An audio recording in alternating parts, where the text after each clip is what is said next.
एक कार्टून पर शुरू हुआ विवाद विश्व युद्ध का ग्राउंड तैयार कर रहा है। दुनिया में इस्लाम बनाम ईसाई का टकराव बढ़ गया है। इस्लामिक मुल्कों ने फ्रांस के राष्ट्रपति इमैनुअल मैक्रों के खिलाफ मोर्चा खोल दिया है, तो फ्रांस के समर्थन में भी यूरोप के तमाम देश आ चुके हैं। कई मुल्कों में फ्रांस के खिलाफ प्रदर्शन हो रहा है। तुर्की के बाद पाकिस्तान ने फिलहाल राजनयिक संबंधों को विराम देने का ऐलान कर दिया है। इतना ही नहीं, पाकिस्तान में तो फ्रांस पर परमाणु हमला करने की मांग भी तेज हो चुकी है। जो फ्रांस खुद को धर्मनिरपेक्षता का अंतर्राष्ट्रीय अलंबरदार कहता है, क्या वहां पर सबसे विनाशक बम फटने वाला है?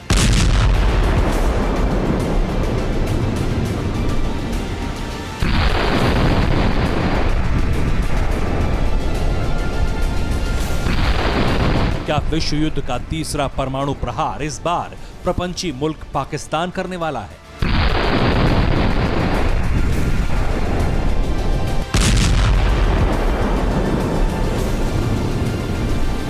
क्या इस बार इस्लाम के नाम पर एटम बम फटने वाला है?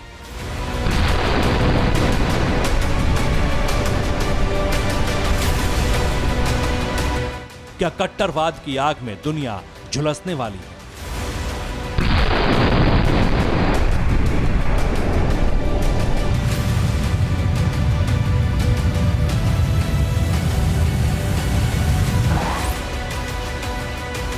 घनघोर आशंकाओं में लिपटे ऐसे खौफनाक सवाल यूं ही नहीं उठ रहे हैं।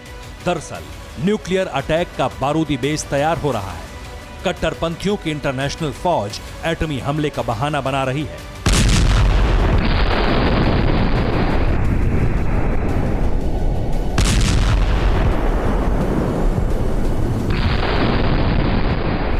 फ्रांस का कोना कोना कपाने के मंसूबों को विस्तार देने की फिराक में है। पेरिस में ऐसी तबाही की तैयारी कर रहा है पाकिस्तान, जो बेहद डरावनी है। दुनिया को तीसरे विश्व युद्ध के मुहाने पर लाकर खड़ा करने वाली है। ईसाई वर्सेस इस्लाम, जंग शुरू करेंगे खान और एर्दोआन। कट्टरपंथ दस्ता है तैयार, फ्रांस पर परमाणु प्रहार। वर्ल्ड वॉर 3 का ग्राउंड रेडी, एटम बम के साथ कट्टरपंथी। फ्रांस पर परमाणु प्रहार की गीदड़ भपकी देने वाला ये पाकिस्तानी मार्का मौलाना है। उन कट्टरपंथियों का सरदार जो फ्रांस के खिलाफ बारूद उगल रहे हैं, जो उन इमैनुअल मैक्रों के विरुद्ध विध्वंसक युद्ध की धमकी दे रहे हैं, जिन्होंने अतिवाद के खिलाफ आवाज उठाई है।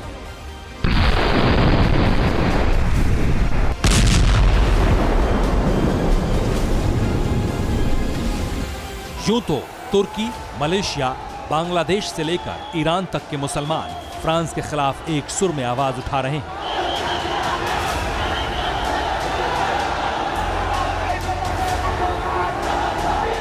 लेकिन पाकिस्तान सबसे एक कदम आगे है। मजहबी कट्टरपंथ की नींव पर टिका ये मुल्क सीधे सीधे फ्रांस को परमाणु हमले की धमकी दे रहा है।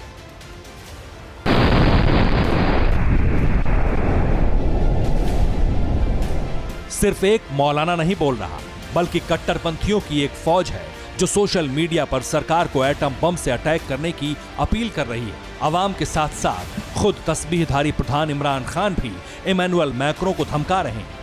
अब तक फ्रांस की धर्मनिरपेक्षता की तारीफ करने वाले इमरान ने क्यों मैक्रों को इस्लामोफोबिया ग्रस्त बताया, ये बताएंगे। लेकिन उससे पहले जानिए कि पाकिस्तान में एटमी आवाज क्यों उठ रही है। सिर्फ पाकिस्तान ही इस्लामिक मुल्क है जिसके पास घोषित तौर पर एटम बम है। एक आंकड़े के मुताबिक पाकिस्तान के पास 150 से 160 परमाणु हथियार हैं। हालांकि जिस फ्रांस को पाकिस्तानी परमाणु बम की धमकी दे रहे हैं, उसके पास पाकिस्तान से 2 गुनी यानी करीब 300 से ज्यादा परमाणु बम है।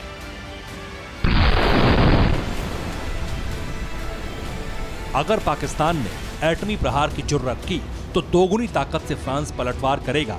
ये जानते हुए भी पाकिस्तान में एटमी आवाजें उठ रही हैं फ्रांस के खिलाफ।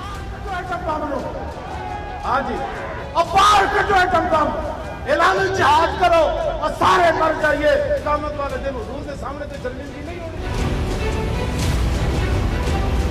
इस्लाम के नाम पर कट्टरपंथी मुल्क पाकिस्तान ने फ्रांस से अपने राजदूत को वापस बुलाने के लिए संसद में वापसी का फरमान पास कराया, जबकि फ्रांस में इस वक्त पाकिस्तान का कोई राजदूत है ही नहीं। जगहंसाई वाली करतूत इसलिए की है पाकिस्तान ने क्योंकि तुर्की ने भी वैसा ही किया है।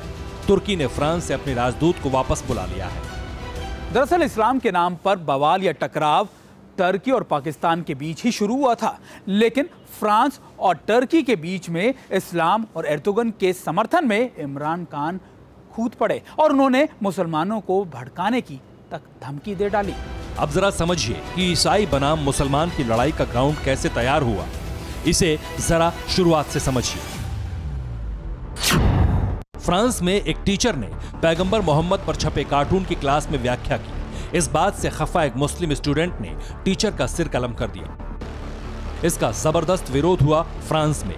शोक सभा में इमैनुअल मैक्रो ने फ्रांसीसी पत्रिका चार्ली हेब्दो में पैगंबर मोहम्मद पर छपे कार्टून का समर्थन किया। राष्ट्रपति मैक्रो ने कहा था कि वो कार्टून के मामले में नहीं झुकेंगे। इसके बाद इस्लाम के नए नवेले झंडा बरदार तुर्की के तुगलक रिजब तैयब एर्दोआन ने मोर्चा संभाला। टर्की के राष्ट्रपति तैयब एर्दोआन ने फ्रांस के राष्ट्रपति यानी मैक्रो को मानसिक रूप से इलाज कराने की सलाह दे दी। उसके बाद उन्होंने फ्रांस के सभी प्रोडक्ट को बायकॉट करने की अपील कर डाली और यहां तक कि दुनिया भर के मुसलमानों को इस मामले में एकजुट होने तक की अपील कर दी। इसके बाद टर्की के बाद न सिर्फ पाकिस्तान, ईरान बल्कि बांग्लादेश भी अब सड़कों पर है।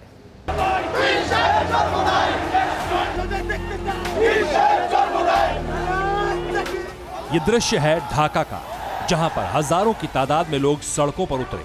कोरोना के कहर के बीच मजहब के नाम पर बांग्लादेशियों ने जोरदार प्रदर्शन किया फ्रांस के खिलाफ। फ्रांस के राष्ट्रपति इमैनुअल मैक्रो का पुतला जलाया। फ्रांसीसी सामानों के आयात पर प्रतिबंध लगाने की मांग की।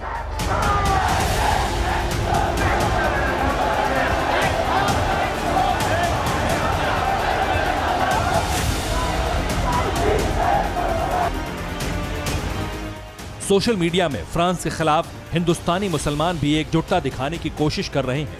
ट्विटर पर टॉप ट्रेंड कर रहा है।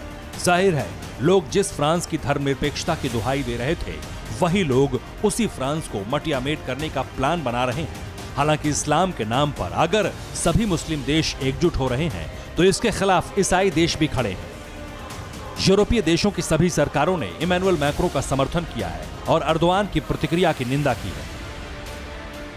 इस सब के बीच जिस तरह से एकमात्र एटमी हथियार वाले इस्लामिक देश पाकिस्तान में परमाणु हमले की आवाजें उठ रही हैं, उससे ईसाई बनाम मुसलमान की लड़ाई के विश्व युद्ध में बदलने की आशंका आकार लेती जा रही है।